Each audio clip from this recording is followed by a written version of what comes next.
మనసున్న ప్రతి మనిషిలోనూ పరమాత్ముడున్నాడని, వాడు పరిశుద్ధుడవుతాడని, గోళీల ఆటల్లో కొండంత సత్యం చాటావు ఓ సాయి, మమ్ము సాకావు మా సాయి.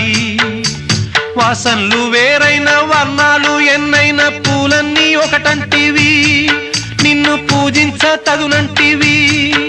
మా తడిలేని హృదయాల దయతోటి తడిపి కలుపుల్ని తీసేస్తివి, మాలో కలతల్ని మాపేస్తివి. మా పాపాల తొలగించు దీపాల నీవే వెలిగించినావయ్యా, మమ్ము కరుణించినావయ్యా. జన్మ జన్మాల పుణ్యాల పంటల్లే నిన్ను దర్శించినామయ్యా, మేము తరించినామయ్యా.